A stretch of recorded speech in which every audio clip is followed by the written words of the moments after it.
Welcome anyone to my YouTube channel. This is Everett, aka Two Beasts to Kill You, aka the Beast with the Least. And oh yeah, man, if you are a gamer, are we even gonna be staying gamers for that much longer? But before we get into what you definitely know I'm gonna be talking about, let's hit that intro.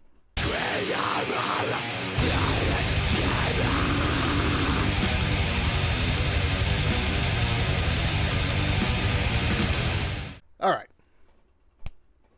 So, I would have never thought I'd see the day where, yeah, it's for sure. Gaming is for rich bastards.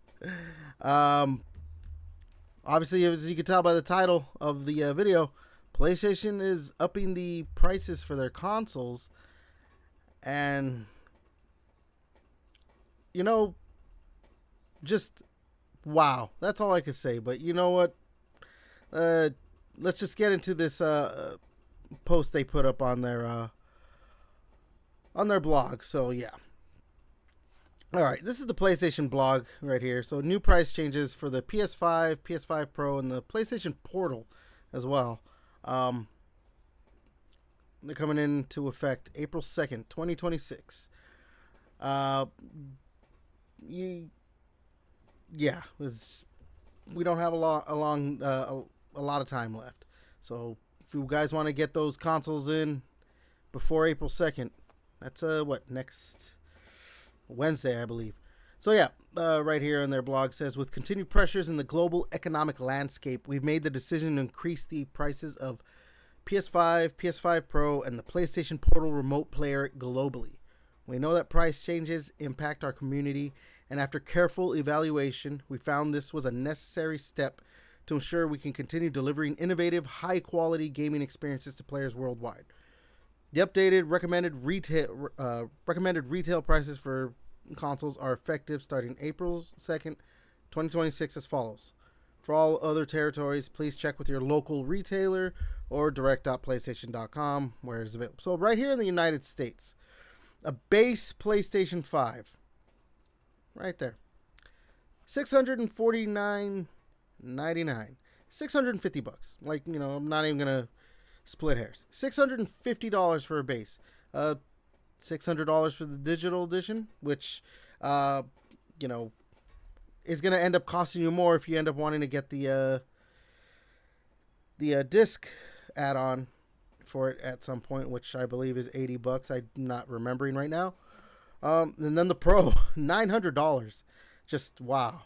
In the UK, $570 for the base. The digital's $520, $790 for the Pro. Europe, it's $650, $600, $900. Japan, 97, basically 98,000. What is this? Whatever the yen, I think it is. Sorry, I'm an ignorant American. But yeah, 90,000, nearly 140,000 right here.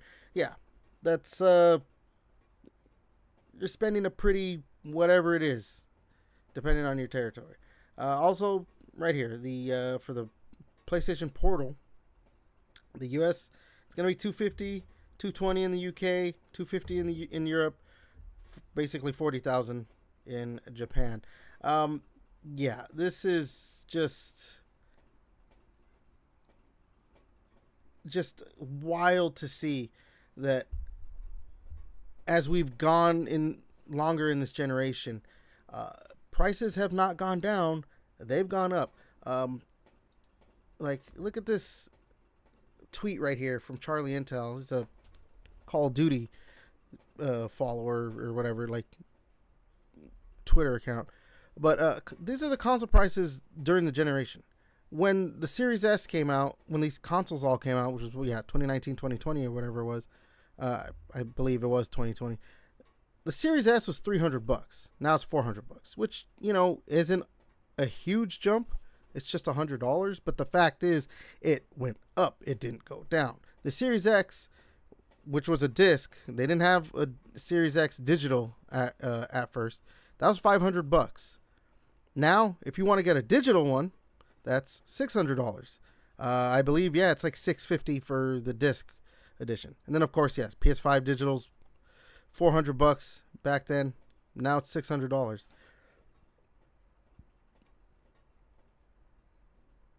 You know, I made the joke earlier with coworkers that, like, I'm old enough to remember when consoles went down in price.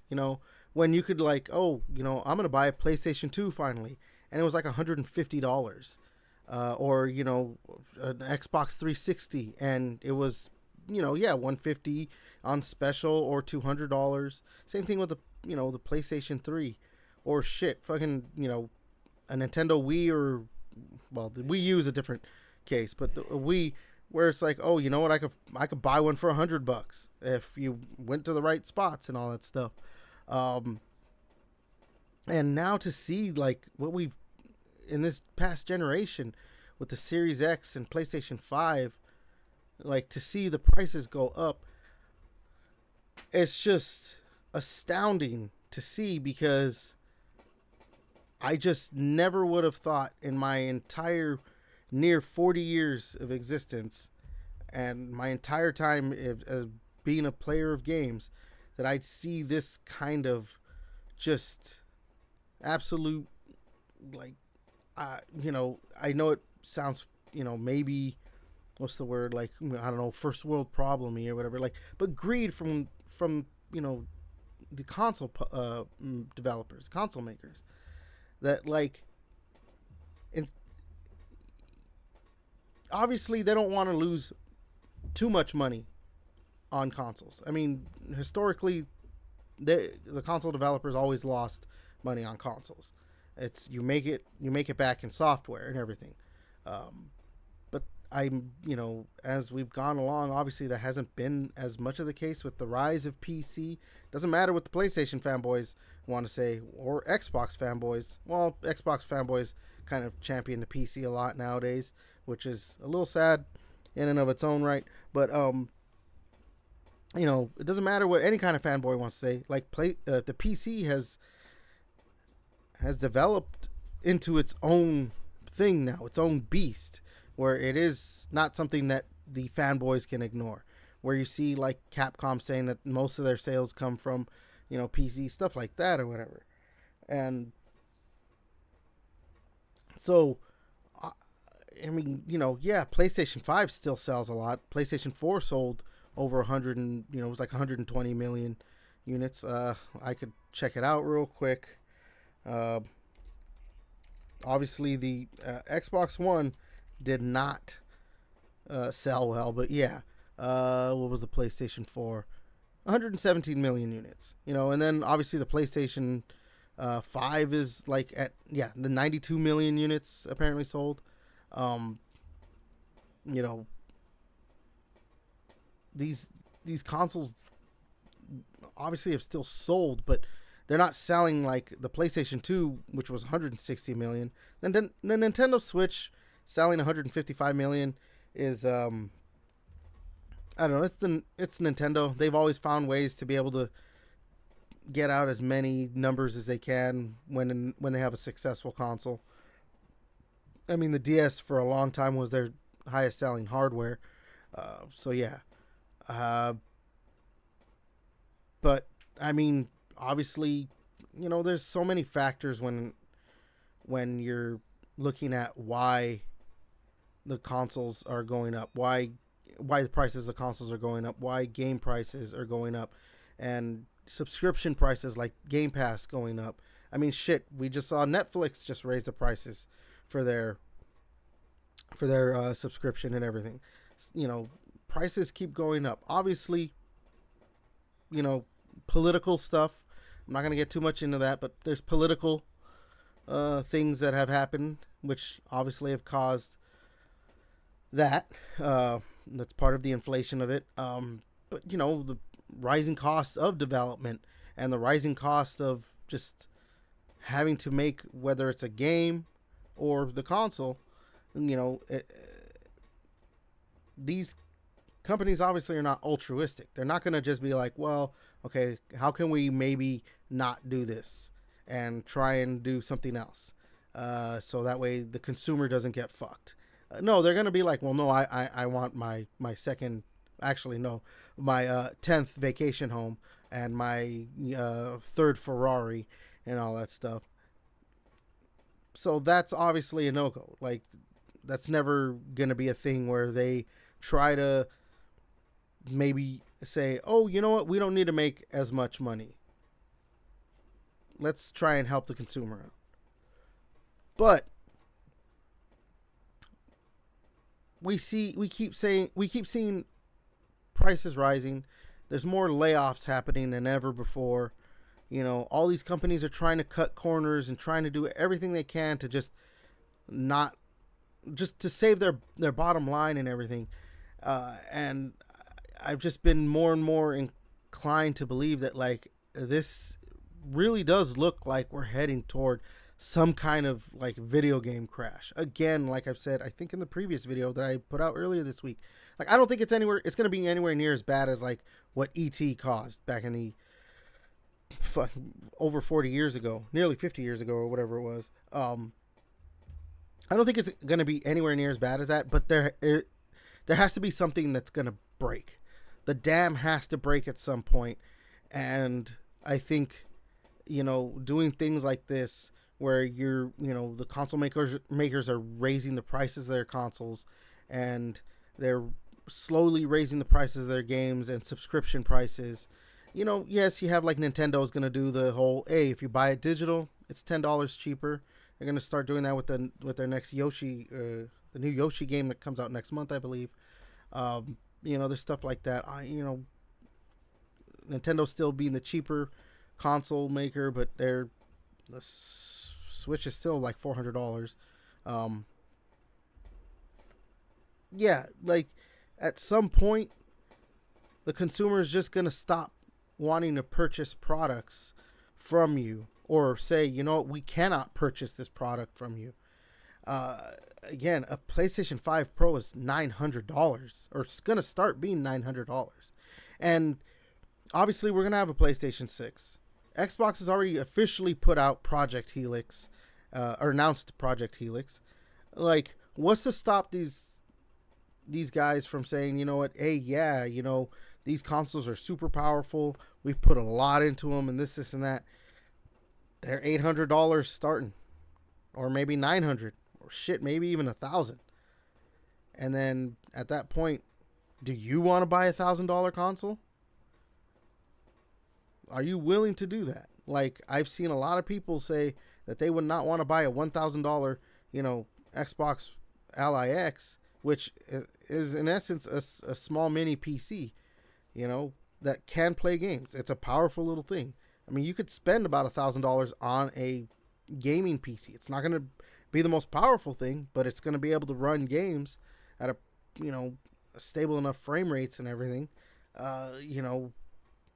Does that maybe make people want to go toward that, where they buy a pre-built gaming PC instead of just buying a PlayStation 5 or or PlayStation 6 or an Xbox Helix? Like, I get that, obviously Xbox is a little bit ahead of the curve with this, with like having Game Pass and releasing their stuff on PlayStation and Nintendo and just everything. Which is why, again, like, that's why there was all those rumors of, or, there's those rumors of like PlayStation pulling their stuff off PC, where I'm just like, why would they do that? If they cannot make enough money to lower the price of their console, and they have to keep raising the price, and they're obviously going to want to probably do the $80 games at some point. I mean, Xbox tried it. They pulled back, but that doesn't mean they're not going to do it again. At some point, both of these companies are going to be like, yeah, we're selling our games for $80. Like, that's just what it is. Like, just full on, all games are $80 from here on out.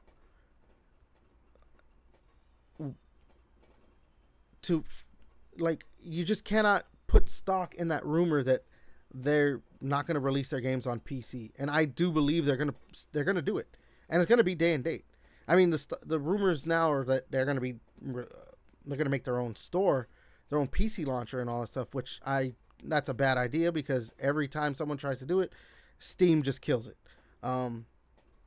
But also too, with all this stuff, them clearly not wanting to lose out on money, like that's why I'm fully on board the whole that PlayStation at some point is going to want to release their games on Xbox as well, because that's it.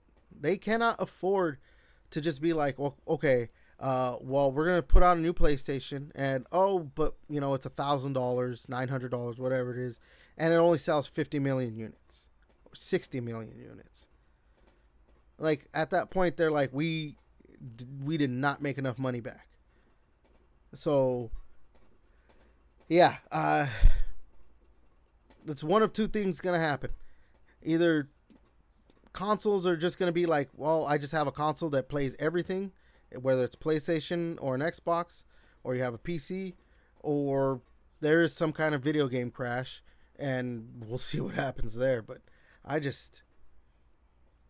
there's just nothing to stop this train from slowing down, where something has to give. Again, like something has to give, because people are not going to want to keep paying these exorbitant prices and not really get a lot back, if you know what I mean. But, I don't know. I'm starting to rant too much at this point, so I'll go ahead and end it right there. As usual, you like what I do on this channel. You like my podcast, new episodes every Monday. Like, comment, subscribe, share, all that good stuff. Do the things. All right. I've been Everett, and until next time, I'll catch you later.